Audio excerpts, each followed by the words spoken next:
back to Lex Reads. So in today's video, I wanted to talk about and share some of my Penguin Classic editions. You guys know that I love those. I collect them. I love the simplicity of them. I have been collecting them for about almost 2 years now. They have become a staple in my library and in my reading. Now I want to share some of my favorites, but then I also have some new ones that I just bought, some ones that are just released. And then lastly, I wanted to share two books from that collection that I notice people don't really talk about a lot, and I also do want to read. And wait till you see the covers, guys. They are just bomb. But yes, we are going to be diving into some Penguin Classic editions. So before we get started, don't forget to like, comment, and subscribe. First, I want to talk about my favorites. And I can't even tell you how I even got like into collecting these. I think when I saw them, I really liked the cover, and I like I said, the simplicity of them. I started to get them, but then not only do I love the way they look, but they read so well. Oh my gosh, they read so well. I want to say my first one actually was this, Nella Larson Passing. And I actually have another copy because this one came out in 2018, but I noticed after, what is it, when Vanish in Half came out, you guys remember during that time, 2020, there was a lot of books and people were talking about passing. And if you've read, Vanish in Half, which I recommend you do, that's the topic of it. So of course they, of course they were really publicizing this book, and then the movie came out. I remember having this book first and absolutely loved it. But one thing I love about the Penguin Classic editions, I love their introductions, and then I also love at the end they will have extensive notes, they have questions, they also have further readings that you would want to pick up. Usually in the back of their books they will have other titles available in this edition, and that's how I've actually gotten a lot of like recommendations from these collections. But I absolutely love this cover. That's another thing too about Penguin Classic editions, their covers can be really, really good. Now some of them it's like, come on y'all, did y'all think about it? But a lot of them, I have to say, they have done a really good job. And then I love the fact that they do, I have to give it to them, Penguin Classic, they do re-editions of Black literature that like no one really talks about. And some other publishing companies, they just won't do re-editions. Y'all know I always say that, girl, they do not like to re-edition our books. And when they do, it be like the same, Black authors. Like there's so many editions of Color Purple, so many editions of, Toni Morrison's books, Beloved and Sula and, Song of Solomon. But they don't be doing a lot of others, you know what I mean? And that's one thing I do appreciate about Penguin Classic. Next is an anthology, and it is called Unsung, Narratives of American Slavery and Abolitionists. I absolutely adore this. You guys know, I mean, first of all, it says unsung. We already know what that means. The first Penguin Classic anthology curated by the Schomburg Center for Research in Black Culture. And they have not just the same slave narratives, you know what I mean, not just like a Sojourner Truth or Frederick Douglass. They have so much more. And I love a good anthology. If you don't know where to start an author, or you're trying to get into reading, I would say an anthology is key, because you get snippets of the author, you get the author's title, and you can read and see, okay, I think I might like this, let me pick it up. And with this collection, it has critical analysis, it has poetry, it has children's literature during slavery time, it has some plays. I want to get Eliza Porter from A Hairdresser Experience in High Society in High Life. That was published in 1859. And this, it says that with Eliza Porter, she was a free woman of mixed heritage. She served with the United States and Europe. She worked as a beautician for prominent white women. And in this collection, it says it's a rare look into greed, mental illness, abuse of members of upper elites, including women and enslavers. I need to get this collection on its own. And the fact too that she was a Black woman formerly enslaved, and she was doing white women's hair. So you already know there's some tea. Next is a book I just read this year in January, and I had such a ball. And it is Little Women by Louise May Alcott. This is my first time ever reading Little Women, and I grew up watching Little Women and knowing about Little Women.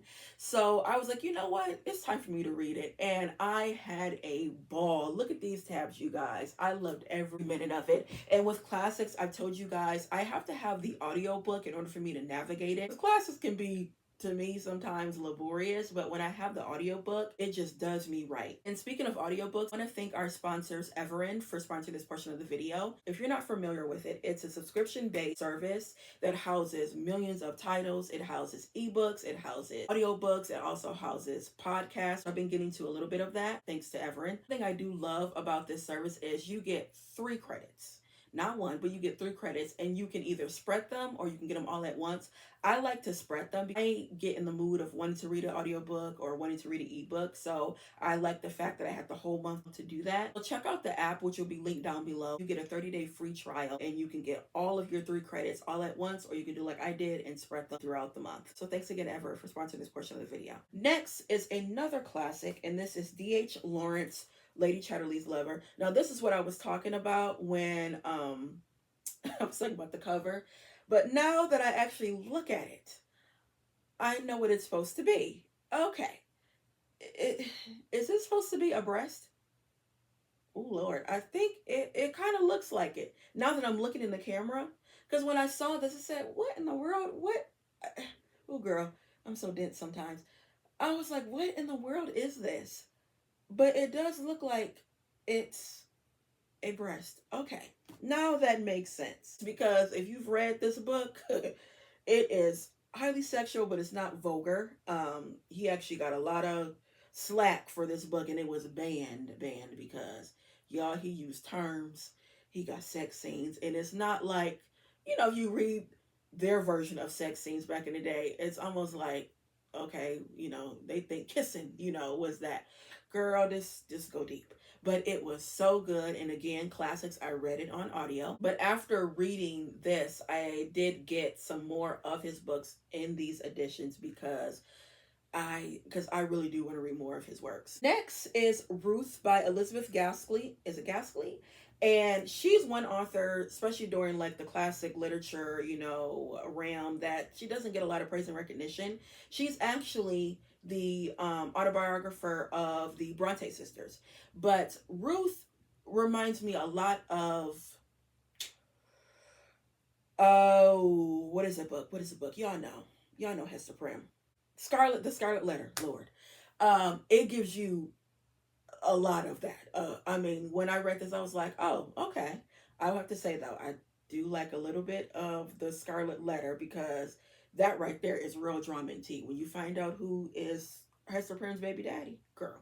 But this was so good, you guys. The male character in this, he was beyond trifling, y'all. He left that girl pregnant.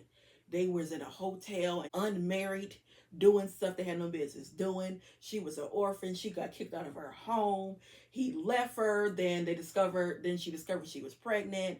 And then some people take her in and was like, okay, well, we can't say nothing about, what happened, because you were unwed mother. And girl, it was a lot, but it was so good. Next is Behind the Scene, Elizabeth Kingsley, or 30 Years a Slave and 4 Years in the White House. I talk about this so many times when I always talk about my favorite classic,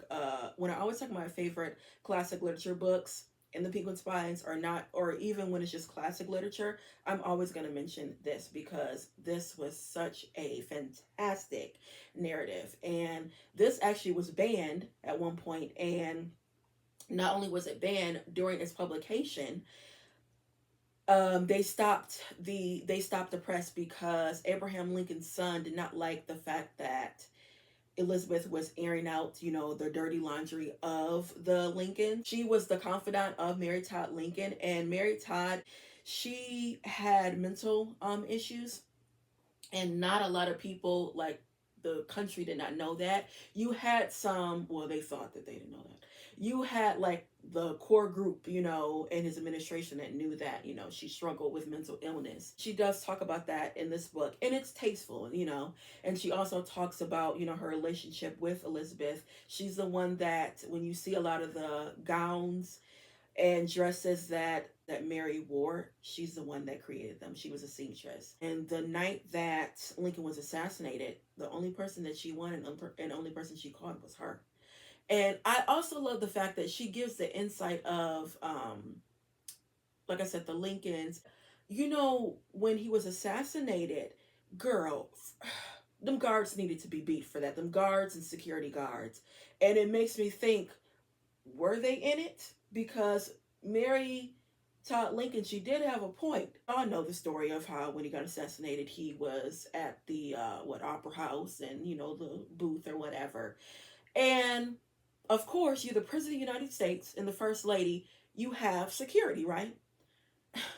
So the fact that John Wilkes Booth was able to do that, you know, kill him like that.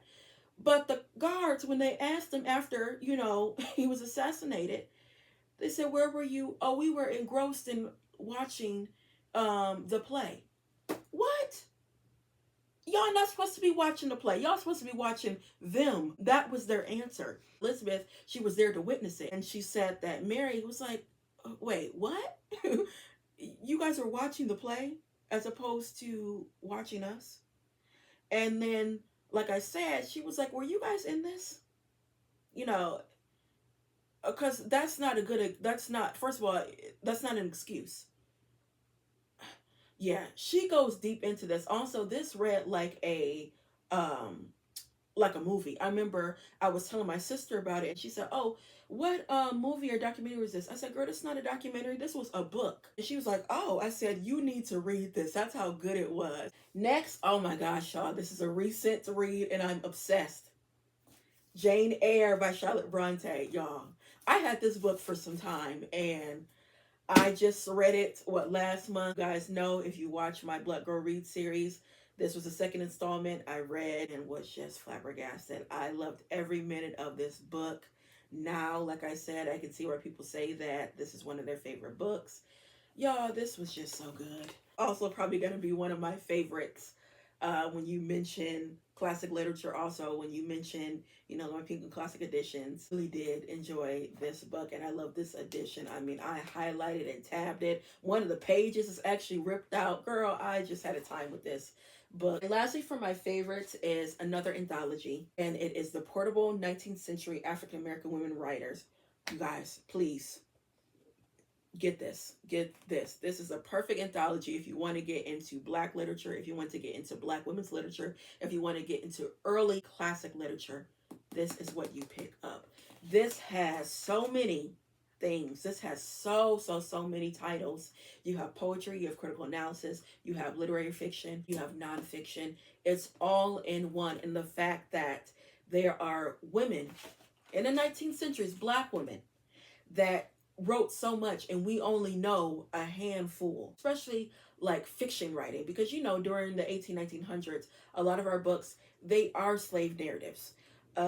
This one, they have so many that are fiction, drama, poetry. This is one I will always recommend, you guys. Always recommend. Next, I want to talk about my recent purchases, and one actually was just released this year, I believe. And when I saw it, I had to grab it. So first is this, Claude McKay, Home to Harlem. This is Claude McKay's first novel, and this was written in 1928. You guys know Claude McKay. He's from the Harlem Renaissance, and I have read his works and love it. He is known for his poetry, but he does have some fiction works, and it is fantastic, you guys. This says it's Harlem post World War I through two Black migrants in New York. Jake, a Southern-born African-American longshoreman who goes to the U.S. Army and returns to his home, and Ray, an educated Haitian immigrant. It depicts a complex world of Black people, both native-born and immigrants, who experience racism and intro-Black prejudice, as well as sexual freedom and pleasure, all through the realm of Harlem's jazz nightlife. Oh, I gotta read this, y'all. Oh, yeah. This, I have to read this, like, soon. I'm gonna put this actually in my jar. They said W. Du Bois did not like this. You know what? I was telling you guys about that in my reading vlog that I did with Harlem Rhapsody by Victoria Christopher Murray. You remember I was telling you guys, I was trying to understand. She wrote in that book, it looked like W. Du Bois did not like Claude McKay because it was a section where she was going out to lunch with him, and he asked, "Oh, who did you go out with?" And she said Claude, and he was like, "Is that really a good idea? Like, why did you go out with him?" Now that makes sense. He didn't like him. Okay, because he criticized his book. Y'all, my goodness. This says the first commercial bestseller by an African American novelist. Okay, Claude, you do it. Yeah, I gotta put this in my jar. You know what? Let me leave this out so I won't forget. Next is Kate Copeland, The Awakening and Other Stories. Now, if I'm being honest, I actually got this for the stories. One story in particular, Desiree's Baby. Y'all, please read that. It's only like 5 pages, if that. Now, I have not read The Awakening, and I don't have any Kate Copeland's works. Yeah, I don't. This is a book that's well known. She's known for it's published in the 1800s, late 1800s. And when it was published, it didn't get a lot of like praise, but after she passed, of course, it became a sensation. She's known as like the early feminist writer, but again, I wanted to get Desiree's Baby because it is dealing with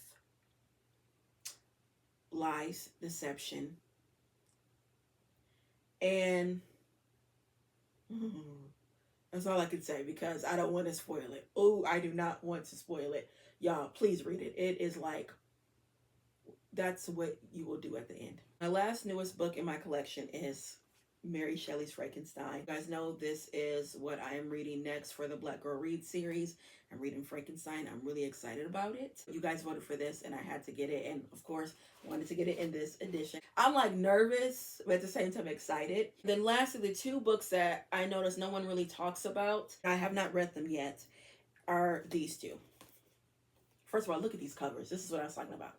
So the first one is David Haynes' Right by My Side. This was released in the 90s, early 90s. It's a 1980s coming of age story about a Black teenager, family, love, and obligation, and the everyday struggle of growing up. With wit and realism, David Hayes presents 15-year-old Marshall Field Finney, an ordinary teenager who discovers storytelling as a way to ease his adolescence anger and family tensions. Marshall portrays those in his life with shy humor and underlining compassion. Rose, his mother who leaves them but remains a distant present. Father, Big Sam, a flawed yet strong man who manages the local landfill, and his two best friends, one black and one white, as they navigate school and life together as a chosen family. Set outside St. Louis, Missouri, Right by My Side reveals Marshall's lessons about friendship, love, home, history, and inheritance. This sounds really good, and it's a book that I noticed no one talks about. I always say I want to get more into male literature, especially black male literature, and I do like coming of age stories. I remember seeing this and I said I have to get it and I need to read this. Look at this. It's such a pretty cover. And then lastly is George S. Schuler. Now he was during the Harlem Renaissance. I know he wrote Black No More. I have that, haven't read it. But he does experimental writing like science fiction, like with Black No More. It's a he discovers concoction, you would say, that turns a black man into white. And the guy, I believe his name is Max, he's like, you know what? I want to be able to go places that I never, went to. And then also a white woman, she ends up like shaming him. I'm like, I wouldn't go with you. And so he does an experiment and he becomes white. I need to read that because that just sounds like a hoop to me. But with this one, this is published in 1936 to 1938, published in a magazine.